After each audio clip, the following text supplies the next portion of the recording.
C'est l'un des pays qui a le mieux anticipé l'épidémie. L'île de Taïwan a mis en place 124 mesures drastiques très tôt sur son territoire, comme l'interdiction de l'arrivée de Chinois du continent ou des quarantaines ciblées début février.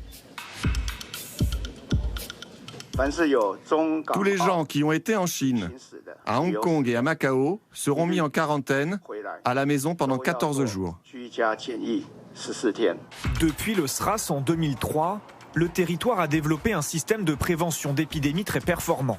Seulement 77 cas répertoriés sur 23 millions d'habitants. Taïwan ne fait pas partie de l'OMS et ne se prive pas de le souligner, surtout pour marquer la différence avec son voisin chinois. Taïwan n'est pas la Chine et Taïwan n'est pas une région chinoise où sévit une épidémie. Le développement y est très différent. Taïwan ne présente pas un risque élevé d'infection. Le gouvernement a également rationné les masques pour permettre à toute la population de s'équiper. Les prix sont encadrés, 15 centimes d'euros pièce. Taïwan doit principalement compter sur les importations pour les masques. Nous n'en avons pas tellement. Maintenant, au moins, il y a la garantie pour les gens d'avoir 2 masques par semaine, c'est mieux que rien. Quand Big Brother est utilisé contre le Covid-19. C'est aussi le cas dans la cité-État de Singapour, une ville ultra connectée, où chaque cas suspect est traqué par les nouvelles technologies. Ensuite, cette unité spéciale retrace minutieusement les parcours de chaque contaminé, qui ils ont rencontré, où et quand. On doit expliquer très lentement, être très patient avec les personnes. Il ne faut pas se fâcher avec eux. Parce que comme vous et moi, la plupart d'entre nous ne se souviennent pas de beaucoup de choses. Notre mémoire ne travaille pas si bien. Et même s'ils intervertissent les événements, c'est aussi très bien. Il suffit de comprendre qu'ils essaient juste de vous aider dans le processus. Il ne faut pas montrer une attitude autoritaire. Singapour compte 266 cas de malades du Covid-19 et aucun décès. 114 personnes sont maintenant guéries de la maladie. Du côté de la Corée du Sud, on a choisi la stratégie du dépistage de masse. Une tactique visiblement payante. Le pays est en passe de gagner la guerre contre le virus. Plus de 250 000 tests ont été pratiqués, comme ici, en pleine rue. Je n'ai pas à entrer en contact avec quelqu'un d'autre puisque je reste à l'intérieur de la voiture. C'est pour ça que je suis venu ici. Le test est gratuit et pratiqué sur la base du volontariat. Résultat, au plus fort de la crise, la Corée a testé 20 000 personnes par jour. Presque 20 fois plus qu'en France, notamment grâce à ces drives.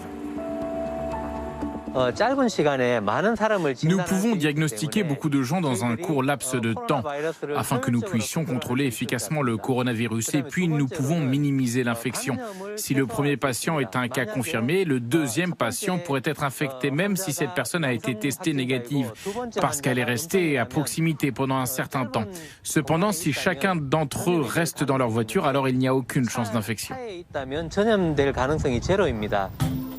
Plus de 8400 cas ont été recensés rapidement. Les autorités ont ainsi pu retracer les foyers épidémiques et éviter leur propagation en se basant sur le bornage des téléphones ou les caméras de vidéosurveillance. Les premiers tests de coronavirus au volant ont été effectués. Maintenant, des installations de type cabine téléphonique sont déployées à travers la Corée du Sud, permettant au personnel médical de mener les examens en toute sécurité et rapidement.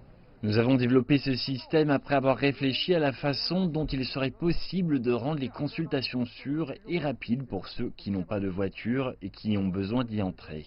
Le gouvernement sud-coréen a fait de la détection précoce sa priorité absolue.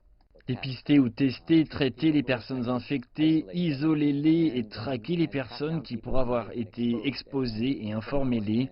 Testez-les ou mettez-les également en quarantaine. Je veux dire que je pense que l'OMS considère que c'est la meilleure pratique.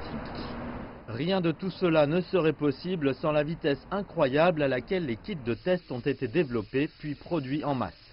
Une entreprise a mis tous ses cadres supérieurs sur la chaîne de production car il pensait qu'il était vraiment important de sortir ces kits pour tester les gens. Il n'y a eu aucun verrouillage obligatoire en Corée du Sud. De nombreuses entreprises, dont des restaurants, restent ouvertes. Il y a toujours une totale liberté de mouvement à l'intérieur et à l'extérieur. De nombreux pays européens et l'Australie ont essentiellement scellé leurs frontières, tandis que les aéroports internationaux de la Corée du Sud sont restés ouverts aux personnes en provenance du monde entier. Les arrivées sont fortement filtrées et fournies avec une application afin qu'elles puissent être retracées et fournir des commentaires sur leur santé, mais il n'y a pas de quarantaine obligatoire. Une grande partie du succès de la Corée du Sud est attribuée au soutien du public. Les églises ont commencé à diffuser leurs services, les gens n'allaient pas dans les cinémas, je veux dire que les restaurants n'étaient pas fermés, mais il n'y avait pratiquement pas de clients dans les restaurants.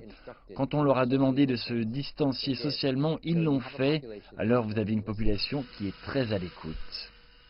Le plan du gouvernement semble avoir porté ses fruits, bien que les responsables déclarent qu'il est encore beaucoup trop tôt pour parler de confinement total.